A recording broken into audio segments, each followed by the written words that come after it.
খিচুড়ি সেটা তো সবাই রান্না করতে পারে। যদি ছোটদের জন্য হয় তাহলে তো একটু আলাদা করে রান্না করতে হয়, একটু স্পেশাল করে রান্না করতে হয়। আসসালামু আলাইকুম, হ্যালো এভরিওয়ান। প্রতিবারের মতো আবার একটা রেসিপি নিয়ে এসেছি। আজকের রেসিপি হয়েছে 6 মাসের বাচ্চাকে নতুন খিচুড়ি রান্না করে খাওয়ানো। 6 মাসের বাচ্চা রান্না করেছি যারা একদমই নতুন, শুধুমাত্র মায়ের দুধ খেয়ে অভ্যস্ত তাদের জন্য। তো প্রথমে আমি এখানে আলু আর এখানে কুমড়া শাক নিয়েছি। তো আমি আলুগুলো একদম অনেক পাতলা করে কুটে নিয়েছি, সাথে কুমড়া শাকগুলো কুচি কুচি করে কুটে নিয়েছি।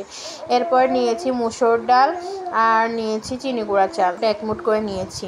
আর এখানে নিয়েছি পেঁয়াজ কুচি। যেহেতু ছোট বাচ্চা সেহেতু সে বেশি খাইতে পারবে না, তাই পরিমাণে কম নিয়েছি। আর এখানে একটা ডিম নিয়েছি আর নিয়েছি রসুন বাটা, আদা বাটা দিব না, আদা বাটা দিলে ঝাল হবে, ছোট বাচ্চা ঝাল খেতে পারবে না। তো আমি আজকে খিচুড়িটা যেহেতু ছোট বাচ্চার জন্য রান্না করছি, তাই প্রেশার কুকার করে একদম মিহি হয়ে যায়, যাতে বাচ্চা খেতে একদমই সুবিধা হয়।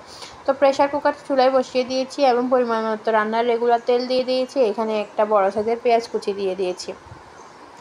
তো বাচ্চাদের জন্য রান্না করতে পেঁয়াজ কুচি দিয়ে মশলা খুব বেশি ব্যবহার করা যাবে না, মশলা ব্যবহার করলে ঝাল হয়ে যাবে, ওরা ঝাল খেতে পারবে না। তো আমি এখানে সামান্য রসুন বাটা অ্যাড করেছি, 1 টিস্পুনের মতো রসুন বাটা অ্যাড করেছি। তো এখন পেঁয়াজটা ভেজে নিয়ে রসুন বাটা অ্যাড করে সাথে এখন ডাল আর চাল যে ধুয়ে রেখেছি এক মুঠ করে ওটা দিয়েছি, দিয়ে ভেজে নিচ্ছি। আমি খুবই কোয়ান্টিটি রান্না করছি যাতে করে আমার বাচ্চা খেয়ে শেষ করতে পারে।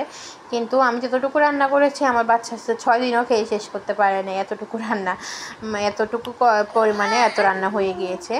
যাই হোক, সামান্য একটু ভেজে নিয়ে লবণ দিয়ে দিয়েছি, লবণ দিয়ে ভালো করে ভেজে নিয়ে তারপর পানি দিয়ে দিয়েছি। এখন এই পর্যায়ে অ্যাড করে দিচ্ছি কুচিয়ে রাখা আলু এবং শাক অ্যাড করে দিয়ে দিচ্ছি 1 টিস্পুন হলুদ গুঁড়া। আমার মশলা সব দেওয়া শেষ হয়ে গিয়েছে। এখন অনবরত ভালো করে নেড়ে চেড়ে ডাল এবং চালের সাথে মশলাগুলো আর আলু শাকগুলো মিক্স করে নিব। তো ছোটো বাচ্চা যারা রান্না করতে চান তাদের জন্য আমার রেসিপিটা অনেক হেল্পফুল হতে চলেছে, আশা করি পুরোপুরি এটা দেখবেন। তো এখন এখানে আমি দিয়ে দিচ্ছি একটা ডিম ভেঙে। আমি ডিম দিয়ে রান্না করব। এখানে চাইলে মাংস দিয়েও রান্না করতে পারেন, আমি অন্য একদিন মাংস দিয়ে রান্না করা শেয়ার করব। যাই হোক, আজকে ডিম দিয়ে রান্না শেয়ার করছি। তো ডিমটাকে খুব ভালো করে ফেটিয়ে দিয়ে এখন অনবরত ভালো করে নেড়ে ছেড়ে দিয়ে এখানে আমি সব কিছু মিলে 1 কাপের মতো উপকরণ হবে। যেহেতু বাচ্চার জন্য রান্না করেছি, তাই এখানে আমি 8 কাপ পানি দিয়েছি।